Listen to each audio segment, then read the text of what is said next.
Hello friends, welcome to my YouTube channel Tanya's Learning Ledger. Today we are continuing with our chapter number 1 of accounts, that is Introduction to Accounting. आज हम सबसे important topic करने वाले हैं golden rules of accounting. ठीक है, सबसे पहले गोल्डन रूल्स ऑफ अकाउंटिंग को समझने के लिए हमारे पास 3 टाइप्स ऑफ अकाउंट्स हैं. हमें ये समझना पड़ेगा और ये चीज़ समझ लीजिए कि अगर आपको अकाउंटिंग समझनी है तो आपको सबसे पहले इन तीनों अकाउंट्स को बहुत अच्छे से समझना पड़ेगा, तभी आप एंट्रीज कर पाएंगे. क्योंकि ये 3 ही रूल्स हैं, गोल्डन रूल्स हैं, जो आपको बताएंगे कि कौन सा अकाउंट डेबिट होगा, कौन सा क्रेडिट होगा. So let's get started. तो तीनों अकाउंट में से पहला अकाउंट है पर्सनल अकाउंट, सेकंड वाला है रियल अकाउंट, थर्ड वाला है नॉमिनल अकाउंट. हम 1 बाय 1 स्टार्ट करते हैं. सबसे पहले हमारे पास आ रहा है पर्सनल अकाउंट.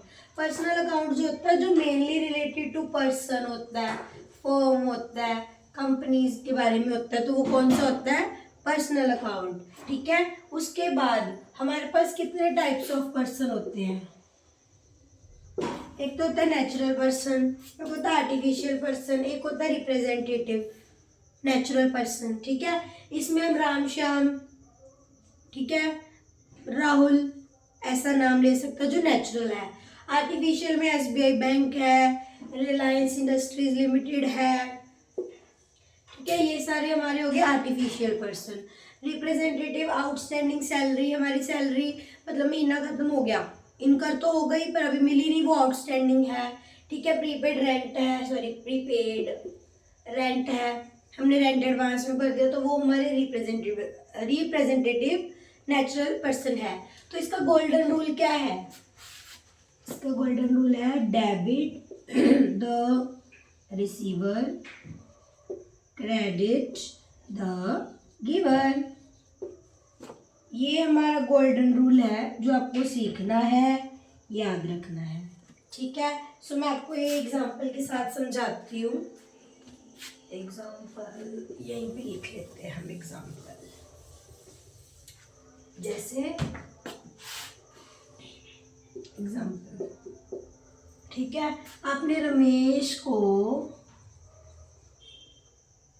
गुड्स बेची फॉर ₹5,000. 5,000 की गुड्स बेच दी मैंने रमेश को. ठीक है, तो रमेश क्या receive, Ramesh is receiving, Ramesh को क्या रिसीव हो रहा है? गुड्स रिसीव हो रही है, तो वो कौन है? रिसीवर. डेबिट द रिसीवर, तो हम रमेश का नाम डालेंगे, रमेश अकाउंट डेबिट टू. एक बात याद रखिएगा, जब भी एंट्री करते हैं ना डेबिट ऐसे, लेकिन जब क्रेडिट डालना तो वो टू के साथ. टू हमने क्या किया? Sale account. 5,000 5,000. ओके स्टूडेंट्स, समझ में आई? मानिए मैंने रेंट भरा नहीं. ओके, हम एग्जांपल चेंज करते हैं.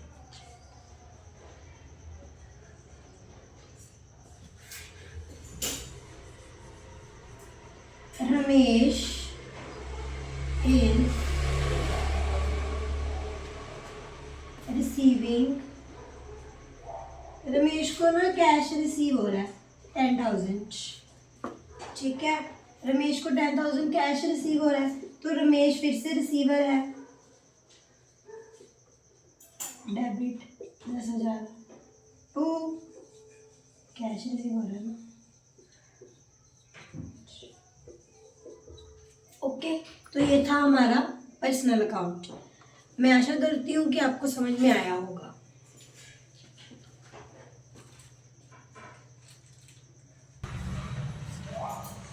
सो स्टूडेंट्स, हमारा नेक्स्ट अकाउंट जो है वो है रियल अकाउंट. ठीक है, जो ये वाला अकाउंट होता है ना, ये मेनली रिलेटेड टू होता है, it is mainly related to gas assets and properties. Okay, asset can be, asset कौन कौन सी हो सकती हैं? टेंजिबल, intangible, टेंजिबल जिनको आप टच कर सकते हैं, इंटेंजिबल जिनको आप टच नहीं कर सकते। Tangible land, plant. Non tangible में गुडविल, ट्रेडमार्क। ओके, अब हम इसका गोल्डन रूल समझते हैं। गोल्डन रूल क्या है? डेबिट वॉच कम्स इन, यूटिल आ रही है उसको debit, credit what goes out. ये हमारा गोल्डन रूल है। ठीक है, हम अब इसको एक एग्जाम्पल से समझते हैं।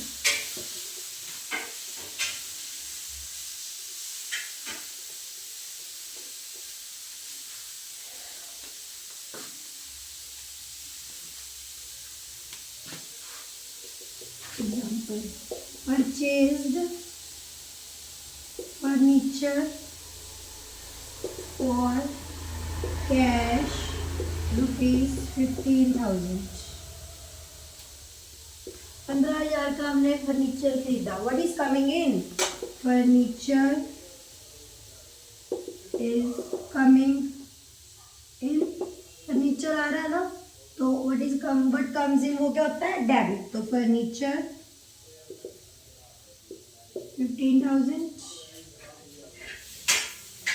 आप इसको कैसे बोलेंगे? Furniture account debit to cash 15,000। Okay, एक और एग्जांपल लेते हैं हम। Paid cash for paid cash ₹2,000। ठीक है, तो कोई भी एक्सपेंस के लिए बोला, एक्सपेंस अकाउंट डेबिट, जो भी एक्सपेंस के लिए, what goes out? Cash, cash account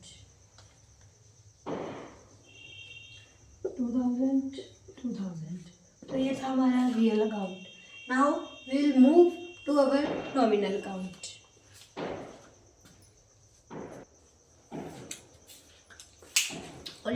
students, हमारा नॉमिनल अकाउंट थर्ड वाला नॉमिनल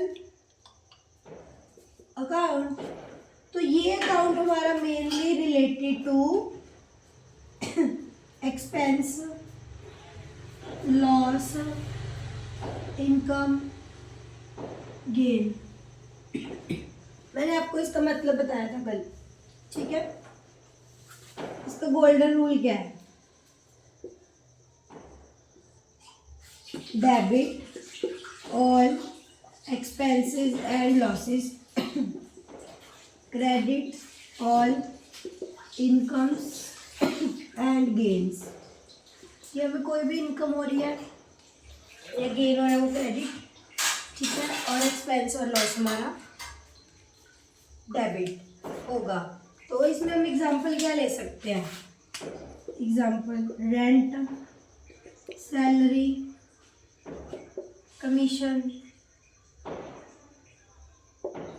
इंटरेस्ट, डिस्काउंट, क्योंकि डिस्काउंट हमारा लॉस है, अगर हमें मिला तो हमारी इनकम है।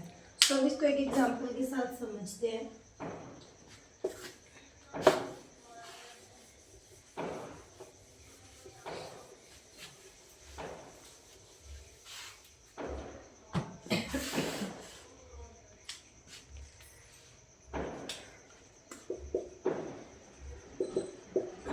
सैलरी बढ़ी 8,000, खर्चा क्या है? Salary, account debit, real account के अकॉर्डिंग क्या जा रहा है? What goes out? Cash 8,000। Okay, received commission in cash 10,000। 10,000 का कमीशन रिसीव हुआ। किसमें receive? What comes in? Cash. क्या रिसीव हुआ? कमीशन 10,000। सो स्टूडेंट्स, ये तो थे हमारे गोल्डन रूल्स ऑफ अकाउंटिंग जो आपने विद एग्जांपल से समझ लिया। आई होप आपको अच्छे से समझ आए होंगे। अगर आपको कोई डाउट है, आपको कुछ समझ में नहीं आता, आप चाहते हो कि मैम पहले हम ये टॉपिक करना चाहते हैं, आप मेरे को कमेंट सेक्शन में लिख के बता सकते हैं। हम उसी आपके टॉपिक पे वीडियो बनाएंगे, आपके सारे डाउट्स क्लियर करेंगे। ठीक है, आपको आगे वाली वीडियोस पे, ठीक है, सारी रिवीजन वीडियोस भी मिलेंगी। होप सो मतलब सारा सिलेबस मिलेगा। सबसे पहले मैंने +1 क्लास स्टार्ट की है, 11th क्लास। ठीक है, तो आज मेरा ये फर्स्ट चैप्टर कंप्लीट हुआ है जो कि थ्योरी पोर्शन है अकाउंट्स का। देखिए, पहले मैंने एक इकोनॉमिक्स की, एक बिजनेस स्टडीज़ की और एक अकाउंट्स की, एक एक चैप्टर तीनों का पूरा करवा दिया। आप देखिए, अगर आपको अच्छी लगती है तो आप कमेंट सेक्शन में बताइए, क्योंकि ये चैनल फिर ही आगे बढ़ेगा अगर आपका सपोर्ट होगा। ठीक है, और इसके बाद मैं अपनी नेक्स्ट वीडियो बनाऊंगी बिजनेस स्टडीज़ के सेकेंड चैप्टर पर। ठीक है, जो कि है प्रिंसिपल्स। पर स्टूडेंट्स जो है इकोनॉमिक्स और अकाउंट्स का तो मैंने +1 का बनाया है, लेकिन मैं आज चेक करी थी, मैंने जो बिजनेस स्टडीज़ का बनाया है चैप्टर 1 वो मैंने +2 का बनाया है। सो अगला चैप्टर जो मैं बना रही हूँ वो बिजनेस स्टडीज़ का chapter 1 of class 11th। Okay, so मैं मोस्ट प्रोबेबली कल रात तक आपको वो वीडियो मिल जाएगी। So please if you like my video please share, comment, like and subscribe. Thank you so much.